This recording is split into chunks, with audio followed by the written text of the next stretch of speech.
Hello friends, मैं मंजू श्रीवास्तव अपने channel में आपका हार्दिक स्वागत करती हूँ।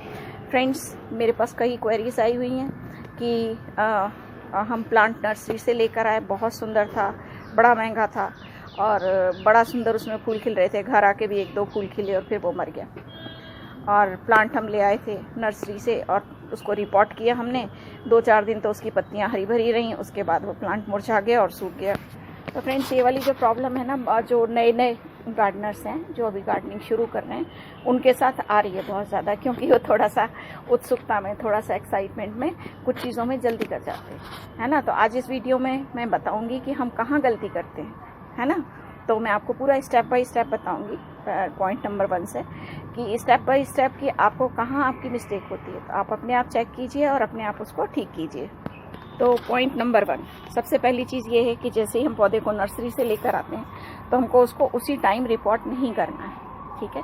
क्योंकि हमारे घर का एटमॉस्फेयर और नर्सरी का एटमॉस्फेयर बिल्कुल फ़र्क होता है। नर्सरी में बहुत सारे पौधे होते हैं, ग्रीन नेट लगी होती है और वो लोग पानी डालते रहते हैं, तो इतने सारे पेड़ों के बीच में मिट्टी की ज़मीन होती है पूरी, है ना। तो उसमें बहुत ज़्यादा ह्यूमिडिटी होती है और मॉइस्ट होती है, तो प्लांट वहाँ बहुत अच्छे फ्लरिश कर रहे होते हैं, जो आपको दिख रहे होते हैं। कई जगह उन्होंने ग्रीन हाउस टाइप भी बना रखा है, उसके अंदर भी वो इंडोर वाले प्लांट्स होते हैं, कलरफुल पत्तियों वाले, बहुत अच्छे लग रहे होते हैं। लेकिन हमारे घर जब हम लाते हैं और फिर हम उन्हें रिपोर्ट करते हैं कि भाई पन्नी में थे, लाओ इनको खूब अच्छे सुंदर से पॉट में करें, और बस वो वहीं से प्रॉब्लम शुरू हो जाती है। अब हमारे घर में तो इतने सारी ह्यूमिडिटी होती नहीं है, ठीक है ना। हमारे घर में तो गिनती के प्लांट्स होते हैं, या तो बालकनी में रखे होते हैं या टेरेस पे रखे होते हैं, जहाँ खूब सारी धूप होती है और खूब तेज हवा चलती है, और छत पे कुछ भी नहीं होता, ग्रीन नेट वगैरह कुछ, है ना। अगर गर्मी के दिन है तो फिर होगा, लेकिन बाकी बारिश में, विंटर्स में तो होता नहीं है। तो प्लांट्स की जगह बदलती है, एक उसका ट्रॉमा होता है, दूसरा ये कि उनका एटमॉस्फेयर चेंज हो जाता है, उसका भी ट्रॉमा होता है।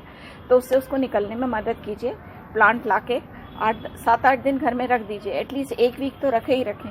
मैं तो कम से कम 15-20 दिन प्लांट्स रखती हूँ, उसके बाद चेंज करती हूँ, कि अच्छी तरह से, और जगह जगह रख के अलग अलग देखती हूँ कि कहाँ उसको ज़्यादा सूटेबल प्लेस हो रही है, उसके बाद उसे शिफ्ट करती हूँ।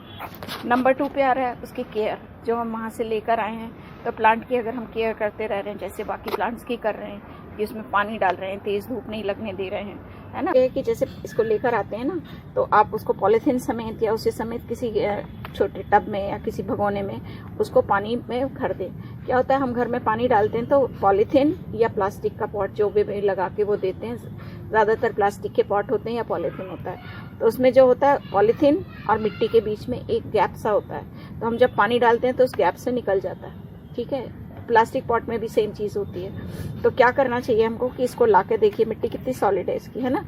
तो इसको लाके किसी भगोने में या कोई टब में हम पानी भर के और इसको उसमें हम रख दें, पॉलीथीन समेत और ये प्लास्टिक पॉट समेत, और इसको आधा कम से कम उसमें डूबा रहने दें। तो उससे क्या होगा कि अंदर तक रूट्स में पानी चला जाएगा, ठीक है ना। अगर हम अभी डालते हैं, जैसे ये सूखा हुआ है और हम डालते हैं, तो पानी उसका जो बीच में गैप है प्लास्टिक पॉट या पॉलीथीन बैग का, उसमें से पानी डालेंगे तो थोड़ा सा गीला होकर वो छेदों में से सारा निकल जाएगा, है ना। तो ये चीज़ आपको बहुत ध्यान रखना, रूट बॉल को बिल्कुल मतलब डिस्टर्ब ना करें, ठीक है। तो खींच खाँच के इसका बिल्कुल ना निकालें आप पैकेट, जो है उसको शांति से उसको सीजर से एक साइड से काट दें, अगर तो एक्सपर्ट हैं, है ना। फिर तो उनको पता है कि इसको उल्टा करके और आप बड़े आराम से निकाल सकते हैं, है ना। इसको ऐसे उल्टा करके अगर हम ऐसे भी खींच के निकालेंगे ना, ये तो जो इसके हिस्से हैं इनको पकड़ के तो निकल आता है। पर आप अभी नए हैं, ये सब के लिए आपको चाहिए थोड़ी सी प्रैक्टिस, आप बाद में कर लेंगे। अभी आपने इसको काट के आराम से और निकाल के, कि ये देखना है कि मिट्टी इसकी कैसी है। अगर तो अच्छी उसने मतलब वेल्डेड सॉइल भर रखी है या रेतीली मिट्टी लगा रखी है, तब तो ठीक है, थोड़ी थोड़ी मिट्टी हम यहाँ से निकाल देंगे, है ना, ताकि रूट्स इधर की खुल जाएं, और जो हम नई पॉटिंग सॉइल मिलाएंगे उसमें रूट्स अच्छे से फैल जाएंगी। और अगर ये जैसी ये है सॉलिड, आप देख रहे हैं कितनी हार्ड है, चिकनी वाली मिट्टी है ना। तो इसको ये है कि आपको गीला करके थोड़ी मिट्टी आपको इसकी निकालना पड़ेगी, ठीक है। तो वो मैं निकाल देती हूँ, लेकिन इसके ऊपर मैंने अलग से एक वीडियो बनाया हुआ है कि चिकनी मिट्टी को कैसे अलग करते हैं, है ना। तो उसके लिए आपको कुछ नहीं करना है, इसको उठा के आप पानी से भरे हुए टब में या बकेट में रख दीजिए। 10-15 मिनट में पूरी गीली होकर मतलब अच्छे से मतलब मेल्ट होकर पूरी निकल जाएगी। तो आपके हाथ में पूरी रूट्स ही रूट्स आ जाएंगी। उसको निकाल के फिर अच्छे से फैला के रख दीजिए उसमें पॉट में, और जो आपने पॉट सॉइल बनाई हुई है उसमें ऊपर से कवर कर दीजिए। इसको ध्यान से निकालना है कि इसकी रूट्स ना ज़्यादा डैमेज ना होने पाए। अब ये तो मैं करके दिखा रही हूँ क्योंकि मैं करती रहती हूँ, तो मुझे पता है क्या बचाना है क्या छोड़ना है ना।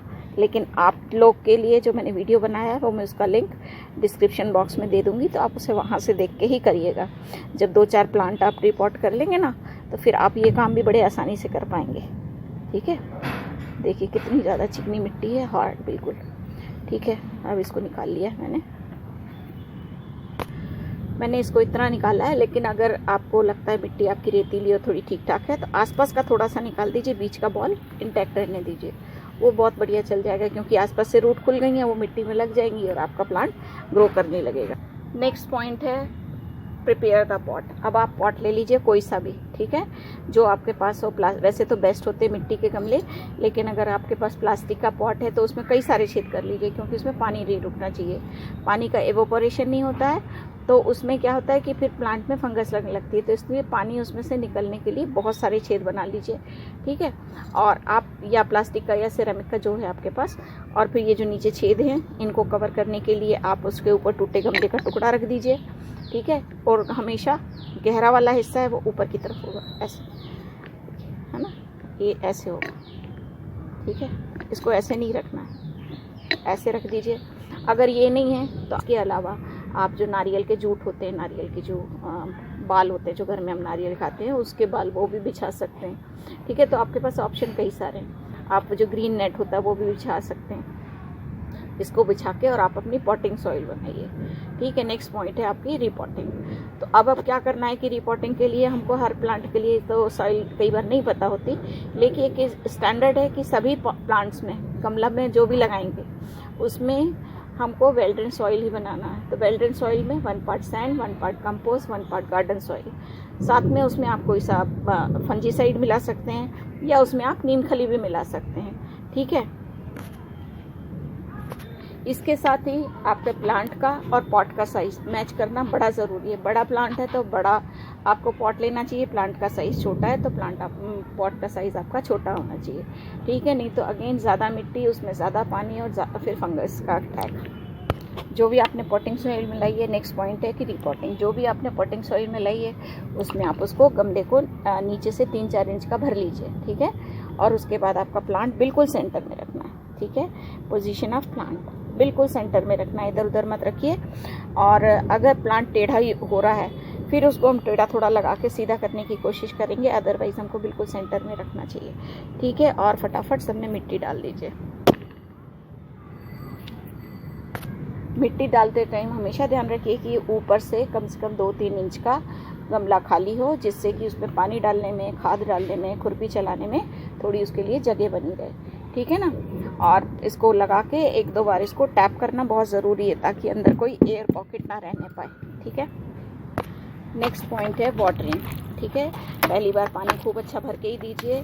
और देखिए जैसे अभी तो ये बादल हो रहे हैं, मेरे खूब आपको आवाज़ भी आ रही होगी, बादल गड़गड़ गड़गड़ कर रहे हैं, है ना, तो भी पानी ज़रूर दीजिए। ऐसा मत सोचिए कि हो जाएगी बारिश और प्लांट को पानी मिल जाएगा। पानी डालने के लिए कोशिश कीजिए कि शावर से ही डालें, क्योंकि पाइप से या धार से पानी डालते हैं तो क्या होता है कि उसकी जो प्रेशर होता है उससे रूट्स पे से मिट्टी हट जाती है। जब मिट्टी खुल गई, ये देखिए आंधी चल रही है ना, जब मिट्टी खुल जाएंगी तो उसमें हवा लगेगी और जड़ें सूख जाएंगी, तो प्लांट भी आपका सूख ही जाएगा।